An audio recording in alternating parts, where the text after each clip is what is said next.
किसी ने बहुत बड़ी बात कही है कि अगर आप अपने घर में किसी फालतू आदमी को रखते हैं, इससे अच्छा है कि आप अपने घर को खाली रखें। कम शब्दों में इसे कहा जाए तो आप ऐसे भी कह सकते हैं कि बुरे किरदार से घर खाली रखना ही अच्छा है। नमस्कार, मैं मनीष कुमार और फिर आपके सामने कुछ नया लेकर आया हूं। इस बात के कहने के पीछे बहुत बड़ी रीजन है, क्योंकि आज मैं जो आपके सामने लाया हूं ये कविता ही है वाल्ट व्हिटमैन का। और इसमें अक्सर यही चीज हम पढ़ते आए हैं, क्योंकि ये बहुत बड़ी कविता है। लेकिन एक स्टेंजा आपको दूंगा, एक स्टेंजा के माध्यम से मैं आपको समझाना चाहूंगा।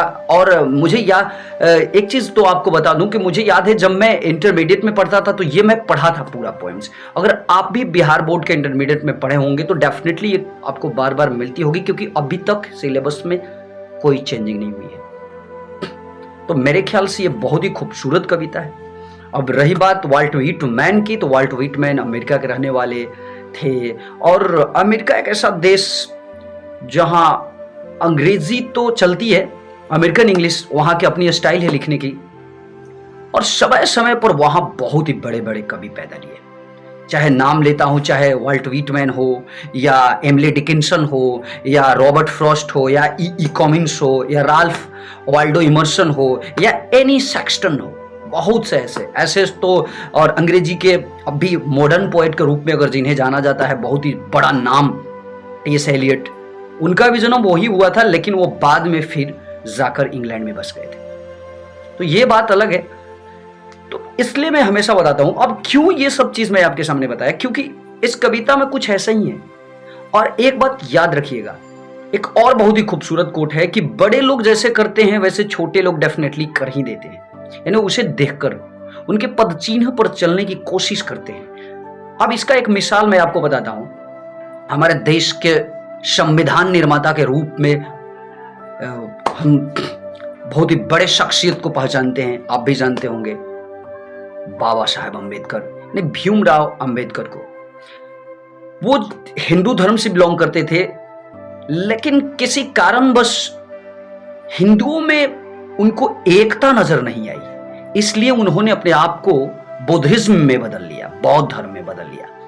और यह बात ऐसा हुआ कि बाद में बहुत से ऐसे लोग हुए जो हिंदुज्म छोड़ के बौद्धिज्म में बन गए। और अभी तक यह चीज होती आ रही है। तो यह चीज आपको इसलिए बताया क्योंकि इस कविता में भी कुछ ऐसे ही है। कविता में कवि यह कहना चाहता है कि मैं तो खुद अकेले रहना पसंद करता हूं, मैं खुद को गाता हूं, मैं खुद ही से सुनता हूं, मुझे खुद में। और वो खुद बता भी रहा है कि आप भी ऐसा कीजिए। तो मेरे ख्याल से इससे बड़ा एग्जांपल क्या हो सकता है कि अगर आपको कभी बोरिंग लगे, आपका दोस्त अच्छा ना हो, आप कहीं जाते हो, आप अपसेट हो जाते हैं, आप अपने लक्ष्य पे ध्यान देते हैं लेकिन किसी और जगह पे जाते हो, आप किसी और तरह के लोग मिलते हैं, आपको उसमें बाधा डाल देते हैं। तो इससे अच्छा है कि आप खुद से गा लीजिए, खुद से हंस लीजिए, लेकिन अपने लक्ष्य पे डटे रहिए। इससे बड़ा क्या हो सकता है दोस्त। इसलिए हमेशा बताता हूं कि अपने लक्ष्य में जहां भी बाधा डालने वाले लोग मिले तो उनसे दूरियां बनाने की कोशिश कीजिए, निकलने की कोशिश कीजिए। एक बात मैं आपको आज और बताऊंगा। अभी कल ही की बात है, एक व्यक्ति में मुझसे फोन करके बोल रहे थे कि आप ये सब क्या करते हैं, क्या आप ये ऐसे कुछ बनाते हैं, हम लोग को समझ में नहीं आता है। दोस्त, कहां से समझ में आएगा। इस दुनिया से निकलकर कोशिश कीजिए, उस विद्या के माध्यम से हर चीज को समझने की कोशिश कीजिए। आप उस चीज में फंसे हुए हैं जो बिल्कुल एक अनपढ़, और जहां एक बहुत ही आज के पुराने जो दलित परिवार होते थे, जैसे आज भी हमारे समाज में ऐसे हैं, जैसे डोम प्रजाति के लोग हैं, मूसर प्रजाति के लोग हैं। तो इस तरह के इन जनजातियों की तरह अगर आपका मानसिकता है तो आप नहीं समझ पाएंगे दोस्त। कोशिश करके देखिए, अपने आप को निकाल कर देखिए, यही तो शिक्षा है। आप कहां फंसे हैं उस चीज में जो लोग चंद पैसों के लिए कुछ भी निकाल कर आपके सामने पेश कर देते हैं, आपको हंसाने के लिए कुछ भी गाली दे करके ऐसी कॉमेडी कर देते हैं। मैं ये नहीं बोल रहा हूं कि आप कॉमेडी मत देखिए, लेकिन देख लीजिए किस तरह से कॉमेडी की जाती है। अच्छे ऐसे लोग भी भरे पड़े हैं इस दुनिया में, कॉमेडी करने वाले, पढ़ लिख कर बने हैं, शौक से स्टैंड अप कॉमेडियन बनते हैं। लेकिन कुछ ऐसे लोग होते हैं चंद पैसों के लिए, व्यूज बढ़ाने के लिए कुछ भी कर देते हैं। तो आप इन सारी चीजों से दूर निकल कर देखिए, तब आपको पता चलेगा ये दुनिया कितनी बड़ी है। आप जहां बैठे हैं वहीं अगर बैठे रहेंगे तो आप नहीं जान पाएंगे दोस्त।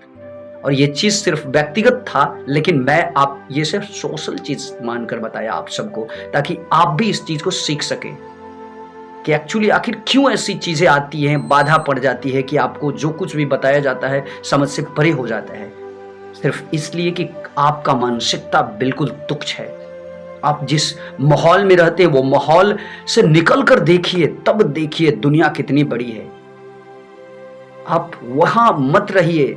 अगर आप वहां रहते हैं तो डेफिनेटली आपका मानसिकता इतना नीचा हो जाएगा, इतनी छोटी हो जाएगी कि आप बड़ी चीजों को कभी सोच ही नहीं पाएंगे।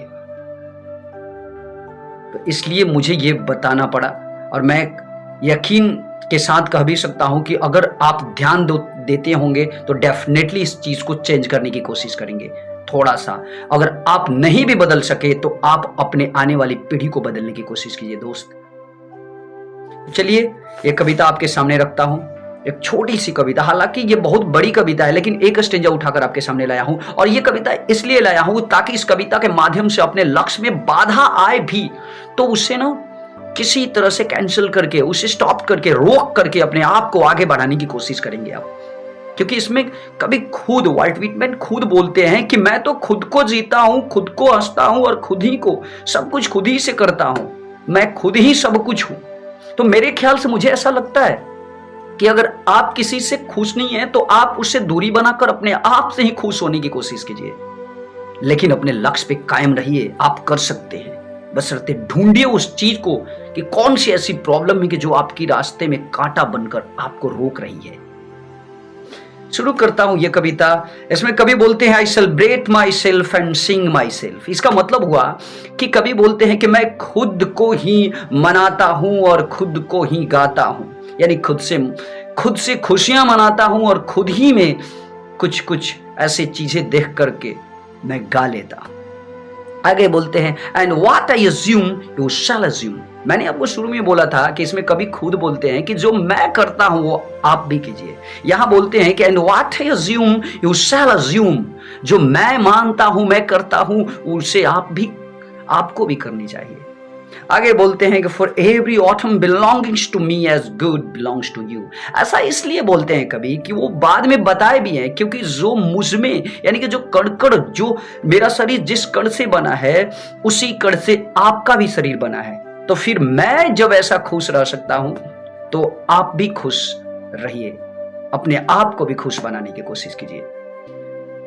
क्योंकि जहां मैं पैदा हुआ हूं वहां स्पेशली अपने अमेरिकन पीपल के लिए ये पोयम लिखा गया है, तो अपने देशवासियों के लिए ऐसा बोलते हैं। तो ये ऐसा मान लीजिए कि हम लोग भी तो मनुष्य हैं, तो हमें भी कुछ सीखना चाहिए इस कविता से। तो यही थी ये कविता, छोटी सी लेकिन बहुत कुछ सिखलाती है। अंत में इसका निष्कर्ष बता देता हूं, अगर आप चाहते हैं कि अपने आप को कुछ अलग करके कुछ दिखाऊं तो आपको उस रुकावट को किसी तरह से दूर करना होगा जो आपके रास्ते में कांटा बनकर पड़ी हुई है। बस मुझे दीजिए इजाजत, और रिक्वेस्ट के साथ मैं ये कहता हूं कि अगर आप न्यू देख रहे हैं तो इस चैनल को सब्सक्राइब कीजिएगा और साथ ही साथ बेल आइकन को भी प्रेस कर दीजिएगा ताकि इस तरह के वीडियोज आपको हमेशा मिले। नमस्कार, जय हिंद।